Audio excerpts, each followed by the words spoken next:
Good morning, everybody, and welcome back to Cyber Mornings Daily. You know, it feels like every day you wake up and there's another crazy cyber attack in the headlines, right? It really does feel like that. So today we're going to take a deep dive into a few stories that really caught our eye. These aren't just your average data breaches. Each one has like a crazy twist that will make you rethink some of your cybersecurity habits. So grab your coffee and settle in. We are about to unpack some digital drama. That's right. We're talking ransomware gangs using some crazy tactics. Telecom giants, you'd think they'd have it all figured out right. They're struggling to keep their data secure, and then we have parking tickets that could cost you way more than just a fine. Might want to check your spam folder after this. For sure. Okay, so let's start with a story that sounds like it's straight out of a spy movie. Imagine this. Huh. A ransomware gang's targeting a company, but instead of just going after the servers directly, they hijack the company's webcam. Oh, that's interesting. Yeah. And not to spy on employees. That's way too predictable. They actually use the webcam to launch their ransomware attack and encrypt the entire company's network. Isn't that wild? That is wild. It really highlights how hackers are always thinking outside the box these days. You know, in this case, the Akira ransomware gang first gained access through an exposed remote access solution. Think stolen credentials or brute forcing their way in. Classic techniques. Yeah. Once they were in the hive, they deployed AnyDesk, which is a legitimate remote access tool, and then started stealing data. So far, pretty standard ransomware playbook, right? Yeah, nothing too crazy yet. But then they hit a snag. The company had EDR. EDR. Yeah, or endpoint detection and response software installed. And EDR is like a security guard for your computer. Okay. It detects and blocks malicious activity. And in this case, it actually caught that ransomware payload, which was a password-protected ZIP file with a malicious.exe file inside. So game over for the hackers, right? EDR saved the day. Not so fast. This is where things get really interesting. They found a vulnerability, an unsecured webcam. A webcam? Yeah. I never would have thought a webcam was a security risk. Well, in this case, it was a major weak point. This particular webcam was running a Linux-based operating system that happened to be compatible with Akira's Linux encryptor. And to make matters worse, the webcam wasn't protected by the company's EDR agent. Ah, so it was like a backdoor into the whole network. Exactly, like a backdoor. So wait, they actually used the webcam to encrypt the whole network? How is that even possible? It's actually pretty clever. What they did was they used the webcam to mount the company's Windows SMB network shares. SMB is a way for computers to share files and resources over a network. By mounting those shares through the webcam, they were able to access files across the network and launch their Linux encryptor from there. They essentially bypassed that EDR software on the Windows machines by using the webcam as a launchpad. So the lesson here is don't underestimate the power of a webcam. That's right. But seriously, though, this story is a great example of why you need to think about security holistically. Right? Yeah. Every device that's connected to your network, even something as harmless as a webcam, could be a potential entry point for hackers. And it's a good reminder that even if you have security solutions like EDR in place, you still got to be careful and make sure all your devices are properly secured. Exactly. And one often overlooked aspect of device security is keeping firmware up to date. Firmware? Yeah, firmware is the software that controls the hardware of your devices. Outdated firmware can contain vulnerabilities that hackers can exploit. So if you're not already doing it, make it a habit to check for firmware updates for all of your devices, webcams, routers, even your smart appliances. You'd be surprised how many security breaches could be prevented with just a simple update. Wow. It's like locking your front door but leaving a window wide open. Precisely. Okay, ready for our next story? Hit me with it. This one involves a major telecom company, you know, the kind that handles tons of sensitive data for businesses and individuals. Right. We're talking about NTT Communications, a Japanese telecom giant that you would think would have their security locked down tight. Yeah. But as we've seen, no one is immune to cyber attacks. In this case, the hackers managed to breach NTT's Order Information Distribution System. Order Information Distribution System. What is that? This system holds corporate customer data. So we're not talking about personal information like credit card numbers or social security numbers, but still, this breach impacted a whopping 18,000 companies. Wow, 18,000 companies. That's a huge breach. So what kind of data was actually compromised and how did this even happen? Well, the data included things like customer names, contract numbers, phone numbers, email addresses, physical addresses, and even service usage information. Right. It's the kind of data that could be valuable to competitors or used for phishing attacks. Now, the exact details of how the hackers got in are still under investigation. What we do know is that the breach was discovered on February 5th of this year. NTT was able to block the unauthorized access the very next day, but on February 15th, they discovered that the hackers had managed to move laterally within their network. So even though they contained the initial breach, the hackers were still able to roam freely within their systems for like 10 days. That's pretty scary. Yeah. And wasn't this NTT's second security incident this year alone? Unfortunately, yes. Back in January, they were hit by a massive DDoS attack that took down their mobile services and payment platforms for 12 hours. Oh, wow. And if we go back a few years, they also suffered a data breach in May 2020 that compromised customer information. It seems like they're having a tough time keeping their systems secure. It makes you wonder, like, what's going on over there? I mean, they're a huge company with tons of resources. You'd think they would have top-notch security. What can we learn from all these incidents? It's a stark reminder that even large organizations with significant resources can be vulnerable to cyber attacks. It highlights the importance of a layered security approach where you're not just relying on one or two security solutions, but you have multiple layers of defense in place. It's also about being proactive rather than reactive. Instead of just responding to incidents after they happen, organizations need to be constantly monitoring their systems, identifying potential vulnerabilities, and taking steps to mitigate those risks before they can be exploited. It's like having a security system for your house. You don't just want one lock on the front door. You want an alarm system, motion sensors, maybe even a guard dog. You need to be prepared for anything. Exactly. And that preparation involves constantly updating your security measures, training your employees on cybersecurity best practices, and staying informed about the latest threats and vulnerabilities because the bad guys are constantly evolving their tactics, so we need to evolve our defenses as well. Speaking of evolving tactics, our next story hits close to home for anyone who's ever dreaded getting a parking ticket. Ugh, don't remind me. This is a phishing scam that's been making the rounds in cities all across the U.S. Really? And it's pretty clever. It all starts with a seemingly harmless text message about an unpaid parking ticket, the kind that makes your heart skip a beat because you can't remember if you actually paid that ticket or not. Oh, yeah, those are the worst. Parking scams are nothing new, but this one is interesting because of its scale and how they're exploiting a security feature in Apple's iMessage. Oh, really? Yeah, you see, iMessage has a feature that disables links from unknown senders and suspicious domains. It's designed to protect users from phishing attacks, but these scammers found a way around it using something called an open redirect. Open redirect, that sounds pretty technical. Can you break it down for us? Sure, it's actually pretty simple. The text message includes a link that appears to go to google.com. Google. Yeah, a trusted domain, but that link actually redirects you to a fake website that's designed to steal your information. Oh, so you click the link thinking it's safe because it's Google, Exactly. and bam, you're on a fake website. Yeah, and it looks just like the official city parking violation site. I bet they're even using like official looking logos and everything. You got it. They're mirroring city names and using logos to make it look incredibly authentic. They even ask for your name and zip code to make it seem like they're verifying your information, but you can actually enter anything and it'll still take you to the next page. So they're not even checking if the information is correct. They just want to lull you into a false sense of security. Exactly.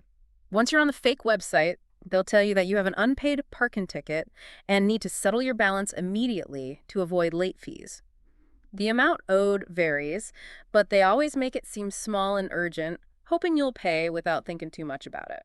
I can see how people would fall for that, especially if they're already stressed about getting a ticket. So how do they actually steal your information? Is there like a fake payment page? There is. They'll have a Proceed Now button that takes you to a page where they ask for all your personal details, your full name, address, phone number, email address, and of course your credit card information. Ugh. Once they have that, they can use it for identity theft, make fraudulent purchases, or even sell your information on the dark web. Wow, that's scary. So what can we do to protect ourselves from falling for these tricks? Because let's be honest, everybody gets parking tickets sometimes. That's true, but the key takeaway here is to always be skeptical of unsolicited messages, even if they seem to come from a legitimate source. Don't click on any links unless you're absolutely sure that they're safe. And if you're ever unsure about the legitimacy of a message, Contact the organization directly using their official contact information. Don't use the information provided in the message. That's great advice. It's Right. better to be safe than sorry, right? Yeah, absolutely. And remember, if something seems too good to be true, it probably is. In this case, if you get a text about a parking ticket you don't remember getting, take a moment to verify it before you click on any links or provide any personal information. You might just save yourself a lot of trouble. So we've talked about ransomware, data breaches, and phishing scams. Three very different types of cyber attacks. But they all have one thing in common. They exploit our trust and our vulnerabilities. Whether there's a weak password, an unsecured webcam, or a convincing phishing message, hackers are constantly finding new ways to take advantage of our digital lives. So what can we do to stay ahead of the curve? What are some of the key takeaways you want our listeners to remember? Well, first and foremost, remember that cybersecurity is everyone's responsibility. It's not just up to IT professionals or security experts to keep us safe online. We all need to take an active role in protecting our data and our devices. That's right. It's like wearing a seatbelt. Mhm. It's a simple thing you can do to protect yourself, but it can make a huge difference in an accident. So what are some simple things that our listeners can do to improve their cybersecurity hygiene? I'm glad you asked. First off, let's talk about passwords. I know it's a broken record, but strong, unique passwords are your first line of defense against cyber attacks. Use a password manager to generate and store complex passwords and enable two-factor authentication whenever possible. It adds an extra layer of security that makes it much harder for hackers to get into your accounts, even if they have your password. Two-factor authentication is a lifesaver. I can't believe some people still don't use it. It's so easy to set up and it can really make a difference. Absolutely. Another important tip is to keep your software up to date. Those updates often include security patches that fix vulnerabilities that hackers could exploit. It's like wearing armor for your devices. Great point. And be wary of suspicious emails and links. Don't click on anything that looks fishy and never give out personal information unless you're absolutely sure you're on a legitimate website. Think before you click. Exactly. And back up your important data regularly. That way, if you do fall victim to a ransomware attack or other cyber incident, you won't lose everything. It's like having an insurance policy for your digital life. Excellent advice. Hmm. And lastly, stay informed. The cybersecurity landscape is constantly evolving, so it's important to stay up to date on the latest threats and trends. Listen to podcasts like ours. Read articles. Follow cybersecurity experts on social media. There are tons of resources out there. Absolutely. Knowledge is power, and the more you know about cybersecurity, the better equipped you'll be to stay safe online. It's true, and it's not just about individual users. Organizations need to be proactive, too. It's about creating a culture of cybersecurity awareness. Make sure that employees are trained to spot phishing attempts, suspicious links, all that good stuff. Right, it's a team effort. Okay, so we've talked about some specific attacks, but I'm curious about the bigger picture. What are some of the emergent cybersecurity trends you're seeing? Anything that's got you particularly excited or maybe a little terrified? Well, one thing that's both fascinating and a little unnerving is the increasing use of artificial intelligence, or AI, in cybersecurity. AI, huh? Yeah. Interesting. On the one hand, attackers are using AI to make their attacks more sophisticated and harder to detect. Think about AI-powered phishing campaigns that can craft incredibly personalized emails, the kind that are almost impossible to distinguish from legitimate messages. Oh, wow. So AI is basically given the bad guys superpowers, like a digital supervillain. In a way, yes. But here's the twist. AI is also being used by the good guys to strengthen our defenses. AI-powered security tools can analyze massive amounts of data to detect anomalies and identify potential threats in real time. They can even help automate security tasks, freeing up human analysts to focus on more complex issues. So it's kind of like a digital arms race with AI on both sides of the battlefield. That's intense. So it sounds like staying ahead of the curve in cybersecurity is going to require a lot of adaptation and innovation. What are some of the key challenges you see for organizations in this rapidly evolving landscape? One major challenge is the sheer volume and complexity of cyber threats. It's like trying to drink from a fire hose. Organizations are facing a constant barrage of attacks from all angles: ransomware, phishing, malware, you name it. And these attacks are becoming increasingly sophisticated, making them harder to detect and prevent. This means that companies need to be more vigilant than ever before. Vigilance is key, but it sounds like it's not enough. What else can companies do to bolster their defenses in this constantly changing landscape? You're right, vigilance alone isn't enough. organizations need to adopt a more proactive and strategic approach to cybersecurity. This involves investing in robust security solutions, implementing strong security policies, and most importantly, fostering a culture of security awareness among employees. That's interesting. You mentioned a culture of security awareness. Can you elaborate on that a bit? What does that actually look like in practice? Absolutely. A culture of security awareness means that everyone in the organization, from the CEO to the newest intern, understands the importance of cybersecurity and takes responsibility for protecting sensitive data and systems. It's about creating an environment where employees are empowered to report suspicious activity, question unusual requests, and generally be on the lookout for potential threats. So it's not just about having the latest security software. It's about making sure that everyone in the company is on the same page and understands their role in keeping things safe. Precisely. It's about creating a security-conscious mindset within the organization. This can involve regular training sessions, phishing simulations to test employee awareness, and even just open communication about cybersecurity best practices. It's about making cybersecurity part of the company's DNA. That makes a lot of sense. And speaking of making it part of the company DNA, how can companies encourage that kind of proactive, security-conscious mindset among their employees? It seems like it would be easy for people to tune out during those training sessions or just click through those phishing simulations without really paying attention. You're absolutely right. It can be a challenge. That's why it's so important to make cybersecurity training engaging and relevant. Instead of just bombarding employees with technical jargon and dry presentations, try to make it interactive and relatable. Use real-world examples, case studies, and even a touch of humor to get the message across. Remember, people learn best when they're interested and engaged. That's a great point. It's like with anything else, if it's boring or irrelevant, people are going to tune it out. So Yeah. how can companies make cybersecurity training more engaging? What are some creative approaches they can take? Well, one approach is to gamify cybersecurity training. Gamify it. Yeah. Create challenges, quizzes, and even friendly competitions to make learning about security fun and interactive.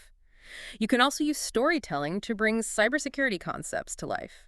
Share real-life examples of cyber attacks and how they were prevented or mitigated, emphasizing the human element of cybersecurity. That's brilliant. I love the idea of gamifying cybersecurity training. It takes something that could be quite dry and turns it into something fun and competitive. And who doesn't love a good story, right? Exactly. Another effective strategy is to personalize security awareness training, tailoring it to the specific roles and responsibilities of different employees. For example, someone in accounting might need training on how to spot phishing emails targeting financial data, while someone in marketing might benefit from training on how to secure social media accounts. That's so smart.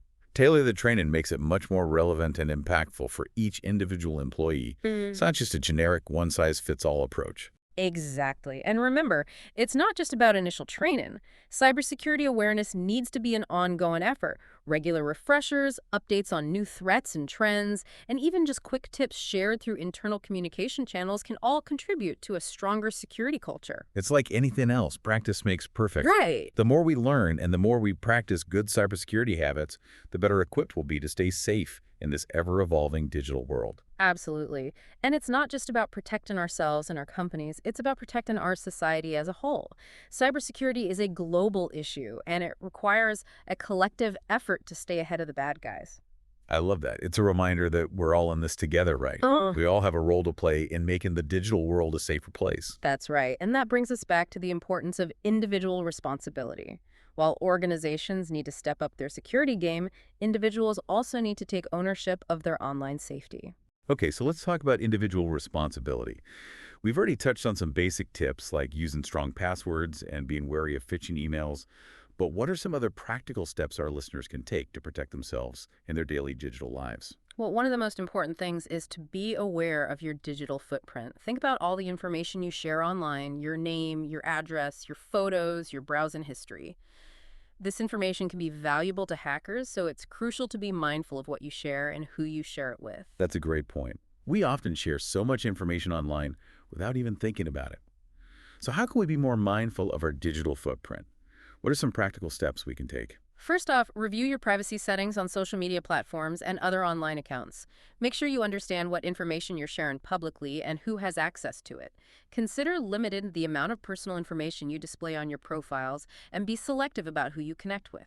That's great advice. It's easy to just accept the default privacy settings without really thinking about it.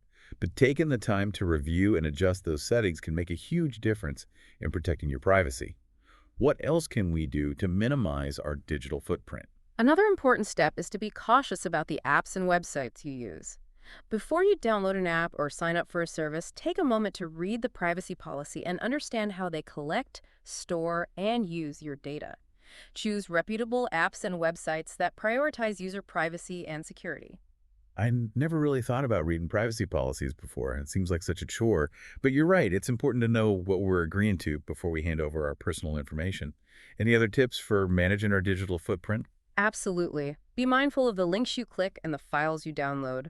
Cybercriminals often use malicious links and attachments to spread malware and steal information. If a link or attachment looks suspicious, don't click on it. And always make sure you're downloading files from trusted sources. That's a good reminder. It's easy to get click happy sometimes, but it's important to pause and think Yeah. before we click on anything, especially if it's from an unknown sender or seems too good to be true. Exactly. And lastly, don't forget about the basics. Keep your operating system and software up to date, use a strong antivirus program, and regularly back up your important data. These simple steps can go a long way in protecting you from cyber threats. It's all about layers of protection, right? Like building a fortress around our digital lives. Precisely. And remember, cybersecurity is an ongoing journey, not a destination. The threat landscape is constantly evolving, so we need to stay informed, stay vigilant, and constantly adapt our defenses to stay ahead of the curve. That's such an important message. It's not a one-time fix. It's an ongoing process of learning, adapting, and staying ahead of the game. So for our listeners out there, what's one key takeaway you want them to leave with today? I'd say the most important thing is to be proactive and take ownership of your cybersecurity. Don't wait for something bad to happen before you start thinking about security. Educate yourself about the latest threats, be cautious online, and take steps to protect your personal information. And if you're part of an organization, advocate for strong security measures and a culture of cybersecurity awareness. Great advice. Knowledge, awareness, and action. Those are the keys to staying safe in this ever-changing digital world. Exactly. And remember, it's an ongoing journey, not a destination. We need to stay vigilant, stay curious, and stay safe online. That's a great note to end on. Thanks for joining us on Cyber Mornings Daily. Stay safe online, stay curious, and we'll see you back here tomorrow for another deep dive into the fascinating world of cybersecurity.